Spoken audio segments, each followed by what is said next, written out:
आज हम इस चैप्टर का लास्ट टॉपिक स्टार्ट करेंगे, जिसमें हम एक नए टाइप के ऑपरेशन के बारे में पढ़ेंगे, विच इज बाइनरी ऑपरेशंस। इस टॉपिक में हम सबसे पहले ये पढ़ेंगे कि बाइनरी ऑपरेशन क्या होता है। इसके बाद हम ये सीखेंगे कि बाइनरी ऑपरेशन को हम कैसे रिप्रेजेंट करते हैं, और इस टॉपिक के सबसे लास्ट में हम बाइनरी ऑपरेशन की प्रॉपर्टीज के बारे में पढ़ेंगे। तो चलिए अब हम इसका पहला कंसेप्ट स्टार्ट करते हैं, जिसमें हम बाइनरी ऑपरेशन के इंट्रोडक्शन के बारे में पढ़ेंगे।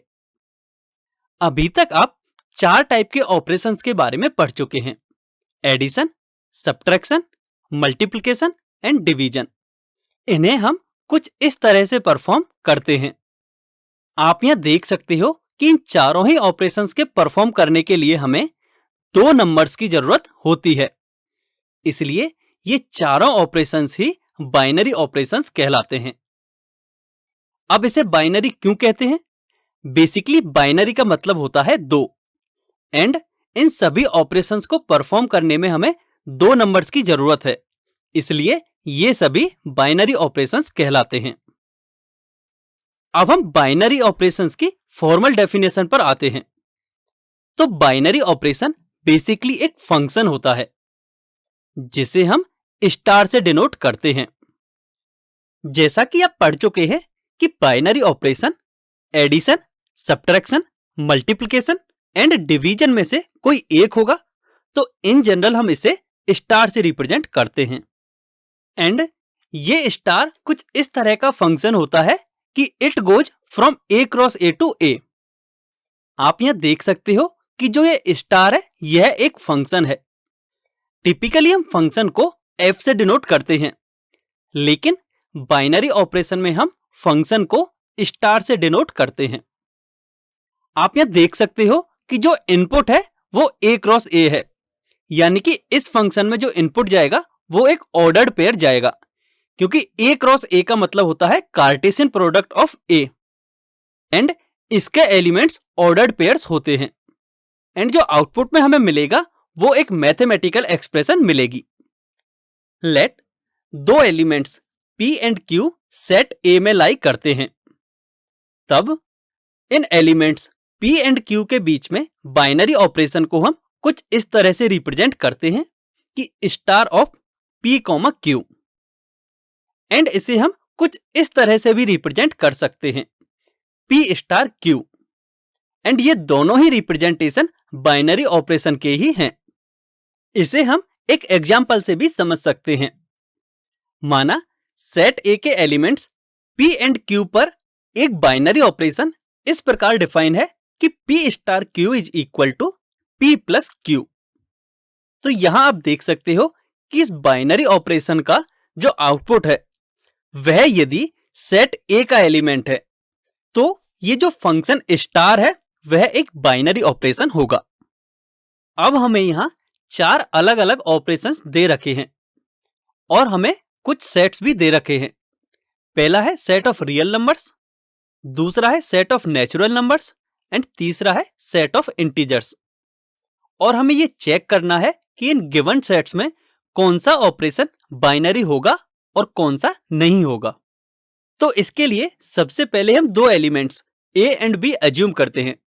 तो उनके लिए बाइनरी ऑपरेशन एडिशन कुछ इस तरह से डिफाइन होगा कि a star b is equal to a plus b, and इन दोनों एलिमेंट्स a एंड b पर बाइनरी ऑपरेशन सब्ट्रैक्शन कुछ इस प्रकार से डिफाइन है कि a star b is equal to a minus b। इसी तरह a एंड b पर बाइनरी ऑपरेशन मल्टीप्लिकेशन कुछ इस तरह से डिफाइन है कि a star b is equal to ab, and binary operation division कुछ इस तरह से डिफाइन है कि a star b is equal to a upon b। तो अब हम सबसे पहले सेट ऑफ रियल नंबर्स के लिए चेक करेंगे कि ये सभी ऑपरेशंस बाइनरी ऑपरेशंस होंगे या नहीं। इसके लिए a एंड b दोनों ही रियल नंबर्स के सेट में बिलोंग करने चाहिए।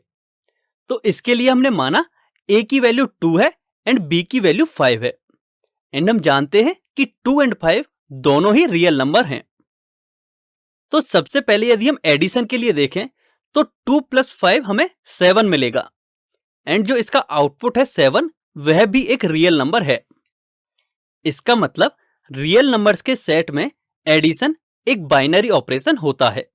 इसी प्रकार यदि हम सब्ट्रैक्शन के लिए देखें तो 2 - 5 हमें -3 के इक्वल मिलेगा एंड सिंस -3 भी एक रियल नंबर है तो हम यहां से कह सकते हैं कि रियल नंबर्स के सेट में सब्ट्रैक्शन भी एक बाइनरी ऑपरेशन होगा। अब हम मल्टीप्लिकेशन के लिए चेक करते हैं। तो जब हम 2 एंड 5 का मल्टीप्लिकेशन करेंगे तो हमें 10 मिलेगा एंड 10 भी सेट ऑफ रियल नंबर्स में ही लाई करेगा। इसका मतलब हम ये कह सकते हैं कि सेट ऑफ रियल नंबर्स में मल्टीप्लिकेशन भी एक बाइनरी ऑपरेशन होता है। अब हम डिवीजन के लिए चेक करते हैं। हम यहां देखते हैं कि 2/5 एक रियल नंबर होगा। इसका मतलब रियल नंबर्स के सेट में डिवीजन भी बाइनरी ऑपरेशन होना चाहिए। लेकिन यदि हम b की वैल्यू 0 के इक्वल लें तो उस कंडीशन में हमें a/b मिलेगा 2/0 एंड हम जानते हैं कि 2/0 डिफाइन नहीं होता एंड यह रियल नंबर्स के सेट में बिलोंग नहीं करेगा। तो इसका मतलब हम ये कह सकते हैं कि सेट ऑफ रियल नंबर्स में डिवीजन एक बाइनरी ऑपरेशन नहीं होता है। तो इस तरह आपने ये सीखा कि हम किसी भी गिवन सेट के लिए ये कैसे चेक करते हैं कि कौन सा ऑपरेशन बाइनरी है एंड कौन सा बाइनरी नहीं है। तो इसी तरह आपको नेचुरल नंबर्स के सेट के लिए एंड इंटीजर्स के सेट के लिए इन चारों ऑपरेशंस में से ये चेक करना है कि कौन सा बाइनरी है और कौन सा नहीं है।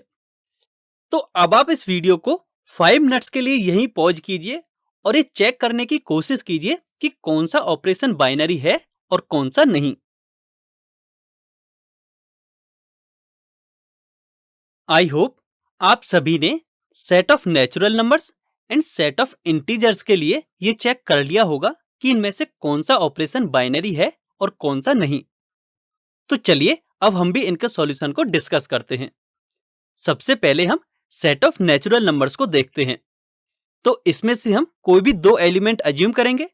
हमने वापस से दो नंबर्स 2 एंड 5 अज्यूम किए हैं एंड ये दोनों ही सेट ऑफ नेचुरल नंबर्स में बिलोंग करते हैं। अब सबसे पहले हम बाइनरी ऑपरेशन एडिशन के लिए देखते हैं। तो हम यह देखते हैं कि जब इन दोनों का एडिशन करते हैं तो हमें 7 मिलता है एंड 7 भी एक नेचुरल नंबर है। तो हम यहां से कह सकते हैं कि नेचुरल नंबर्स के सेट में एडिशन एक बाइनरी ऑपरेशन है। इसी तरह यदि हम सब्ट्रैक्शन के लिए देखें तो जब हम 2 - 5 करेंगे तो हमें -3 मिलेगा एंड -3 नेचुरल नंबर नहीं होता। इसलिए हम यहां से कंक्लूड कर सकते हैं कि सब्ट्रैक्शन नेचुरल नंबर्स के सेट में बाइनरी ऑपरेशन नहीं होता है। अब यदि हम मल्टीप्लिकेशन के लिए देखें तो 2 एंड 5 का मल्टीप्लिकेशन 10 मिलेगा एंड ये भी एक नेचुरल नंबर है। इसका मतलब नेचुरल नंबर्स के सेट में मल्टीप्लिकेशन भी एक बाइनरी ऑपरेशन होता है। अब यदि हम डिवीजन को देखें तो 2/5 एक फ्रैक्शन है एंड इसकी वैल्यू हमें नेचुरल नंबर नहीं मिलेगी। इसका मतलब नेचुरल नंबर्स के सेट में डिवीजन बाइनरी ऑपरेशन नहीं होता है। इसी तरह आप इंटीजर्स के लिए भी चेक कर सकते हो एंड इसका सॉल्यूशन अब आप अपनी स्क्रीन पर देख सकते हो।